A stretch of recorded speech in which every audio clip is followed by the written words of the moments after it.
just whatever you want to say, ce que vous désirez dire de l'amour. Ça, c'est le topic. L'amour. L'amour. L'amour ou la mort? Oui. Non, l'amour. Pas le mort. On a suffisant de l'amour. L'amour. L'amour. J'ai rien à dire de l'amour. Rien. Vraiment. À moins que vous me posiez une question. Je veux pas traiter la question de l'amour. Non.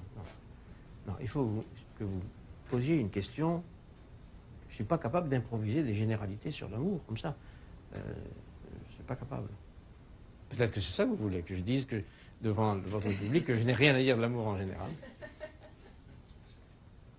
Ok. Pouvez-vous expliquer pourquoi c'est un sujet qui concerne les philosophes depuis des siècles? C'est un important sujet philosophique, n'est-ce pas? Je suis pas... Non, il faut pas me demander ça. Pourquoi les philosophes ont parlé de l'amour? Ça a commencé comme ça, la philosophie. Non, c'est pas possible, ça. J'ai la tête vide. Sur l'amour en général, j'ai la tête vide. Ou sur la raison pour laquelle la philosophie parle beaucoup d'amour, ou bien j'ai la tête vide, ou bien me reviennent des clichés. C'est un sujet auquel Platon s'est beaucoup intéressé. Peut-être pouvez-vous en parler? Alors, une première question qu'on pourrait poser, et là je dévie un peu, c'est la question de la différence entre qui et quoi. Who and what. Est-ce que l'amour est l'amour de quelqu'un ou l'amour de quelque chose? Alors, supposons que j'aime quelqu'un. Est-ce que j'aime quelqu'un pour la singularité absolue de ce que quelqu'un est? J'aime toi parce que tu es toi. Ou bien est-ce que j'aime tes qualités, ta beauté, ton intelligence, bon. Est-ce qu'on aime quelqu'un ou est-ce qu'on aime quelque chose en quelqu'un? La différence entre qui et quoi, au cœur de l'amour, je dirais, au cœur de l'amour, partage le cœur. Est-ce que le mouvement de on dit souvent l'amour est un mouvement du cœur.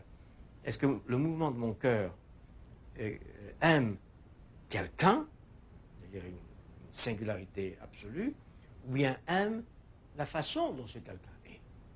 On est souvent, l'amour commence par un mouvement de séduction. On est attiré par ce que l'autre est, ceci ou cela, comme ceci ou comme cela. Et inversement, l'amour est déçu et il meurt quand on en vient à se dire, au fond, cette personne ne méritait pas cet amour, en tout cas, n'était pas aussi, alors, ceci, cela que je croyais. Et à ce moment-là, la mort de l'amour fait apparaître qu'on aimait l'autre, non pas parce qu'il était l'autre, mais parce qu'il était ainsi ou ainsi ou ainsi. Donc on aimait quelque chose plutôt que quelqu'un. Ce qui veut dire que l'histoire de l'amour est en quelque sorte, au cœur de l'amour, divisée entre le qui et le quoi. Alors, la question de l'être, revenons à la philosophie, la question de l'être, puisque la première question philosophique c'était qu'est-ce que c'est l'être, die esti. La philosophia commence par une question au sujet de l'essence de l'être. Donc la question de l'être se divise ici déjà entre qui et quoi. Est-ce que être c'est quelqu'un ou quelque chose?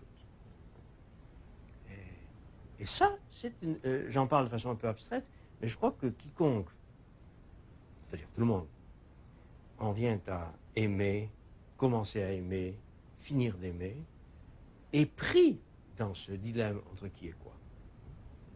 On voudrait être fidèle à quelqu'un, singulièrement, irremplaçablement, et on s'aperçoit que ce quelqu'un n'est pas ce que. Il n'a pas les qualités, les propriétés, la définition, l'image que je croyais aimer. Et donc la fidélité se trouve menacée par une différence entre qui et quoi. Entre qui et quoi, voilà.